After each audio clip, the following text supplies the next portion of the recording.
Welcome back to Doctors Teach. This is the podcast where we don't just talk about how smart your residents are, we talk about how well they function as actual members of a healthcare team. Today's episode tackles one of the most frustrating and strangely common remediation challenges. What do you do when a resident is brilliant academically but can't collaborate, communicate, or build trust within the team? So they're scoring high on exams, they quote up to date like scripture, but behind the scenes, the nurses are avoiding them, the staff are exhausted, and every group project feels like a hostage situation. Let's talk about why this happens and how to fix it.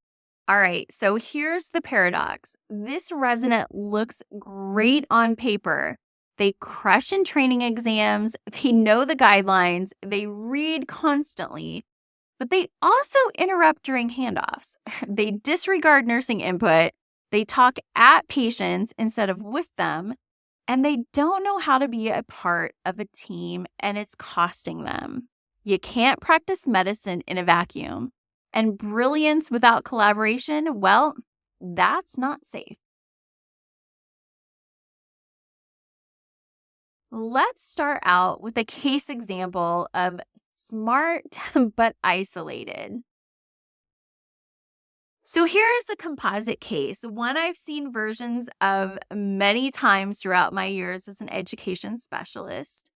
A PGY1 resident with outstanding scores, clinical reasoning, absolutely top tier, but they're consistently dismissive of nursing input. They roll their eyes in team huddles. They interrupt the attending mid-sentence, and when they're addressed, they're confused, just trying to advocate for the patient, or I didn't mean to be rude, I was correcting a mistake.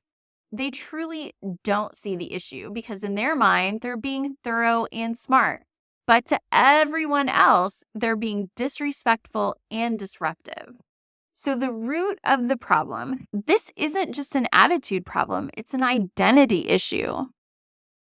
These residents often equate academic excellence with competence. So when you tell them they're struggling with soft skills, they dismiss it. To them, communication kind of feels optional and teamwork feels kind of inefficient. And let's be honest, some programs actually enable this. We praise their scores, we overlook some of their behavior until the complaints start to pile up. And then, well, by then it's too late for just a light correction. So let's talk strategy. We always talk about ways that we can kind of combat some of these issues. Strategy number one is using a 360 feedback early in their training. So don't wait for a breakdown. Gather feedback early and often. We use 360 evaluations to gather information from really important individuals like nurses, medical assistants, co-residents, and clinic staff. And we ask questions like, does this resident listen to others? Do they adjust their tone based on the situation? Do they support their team or do they undermine them? So this broad perspective gives you the real story and not just what the attending sees on rounds. And it can be very different.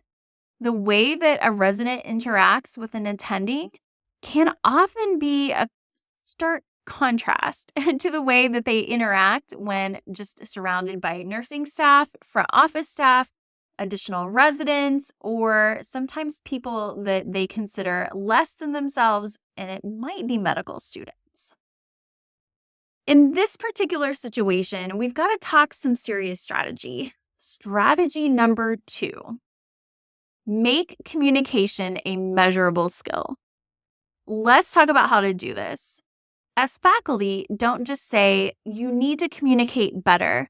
That actually means nothing. Instead, use observation tools. You can use milestone subcompetencies that describe what effective communication looks like. For example, some of the subcompetencies: adjust messages based on patient understanding, or respects roles of interprofessional team, or accepts feedback without defensiveness.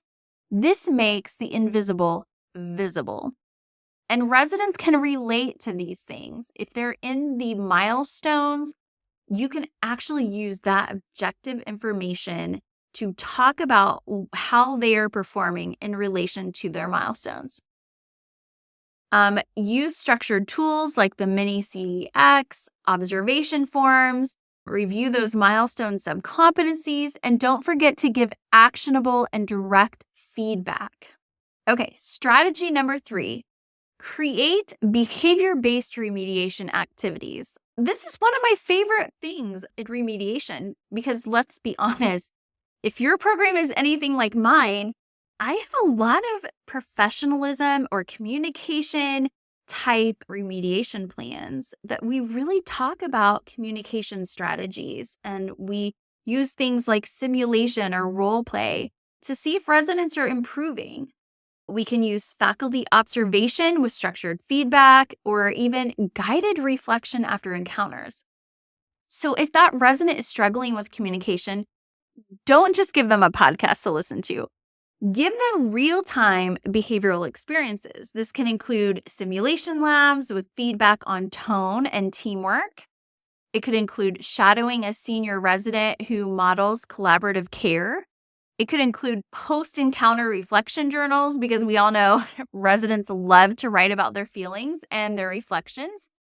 Recorded patient interactions with review sessions. I actually really do like that one. We use it in our own residency. We do a lot of video precepting where we have a kind of a structured approach to recording video encounters of residents in multiple kind of patient encounter situations.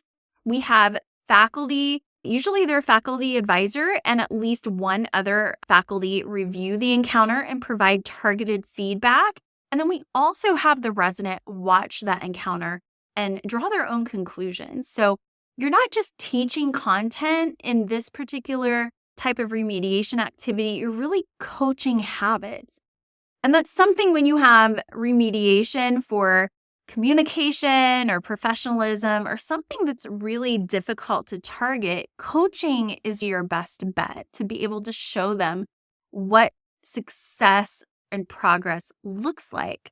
It's always best to monitor for insight and receptiveness. So here's the turning point. Does the resident get it? Do they understand how their behavior affects others? Do they take ownership or just perform during observation? Do they make changes that stick or do they revert back the second you're not watching? If there's no insight and no willingness to improve, that's kind of a different kind of conversation. But in this remediation case, if the resident is able to understand how their behavior affects others, then they're more likely to be able to make those changes. Now, I have had conversations with residents in the past where I've used the technique of delivering very specific examples during remediation meetings to tell them, all right, this is an example of how a colleague or a nursing staff felt that you disregarded their input. And then I would provide the example. And many, many times the resident will end up saying, oh, I certainly didn't mean to come across that way. And I had no idea that they perceived my interaction in that particular manner. And so once we're able to start providing those specific examples, it tends to help the resident to see exactly what we're talking about. Because if they don't know exactly what is happening or what they're doing to prompt some of the feedback, then they're not able to make those specific changes.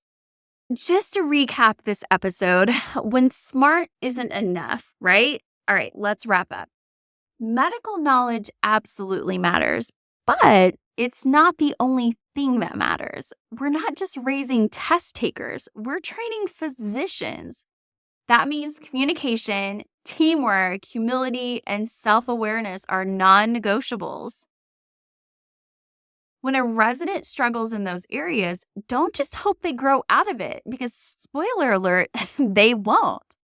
Build the structure that helps them grow through it. And that may mean, talking about use of structured tools plus 360 feedback, providing those specific examples of ways that they came across to their colleagues or nursing staff, or specific behaviors that you want to change.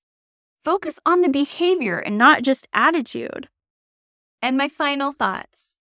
Brilliance does not equal competence. So, we know by this point, I tell all of my residents, look, we know you're brilliant. We recruited you.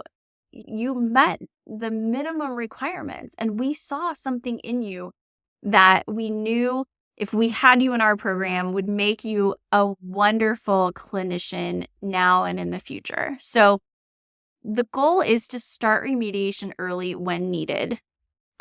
Bring them in, talk to them early, and say, hey, are you aware of how you're being perceived? And that's when you can open the door to provide those specific examples and feedback to help them grow. It's okay to support brilliance, but it's even better to support growth. So if you have a resident like this, I'm guessing you might, don't ignore the communication issues just because the exam scores are high. Remediate early, coach clearly, and expect accountability. All right, in the next episode, we're going to tackle a big one. Should residents help build their own remediation plans? Can collaboration make it better or messier? Let's talk about it. If this episode gave you a new way to approach those brilliant but challenging residents, leave a review or please forward it to your CCC. Trust me, they know exactly who you're talking about. Thank you so much for supporting my podcast. If you're watching on YouTube and need help designing remediation plans that go beyond knowledge, download the free introductory lesson of the Elevate Remediation Fast Track course. Or you can take the remediation risk assessment at www.docmaclearning.com. Links are in the description and grab what you need. And I'll see you in the next episode.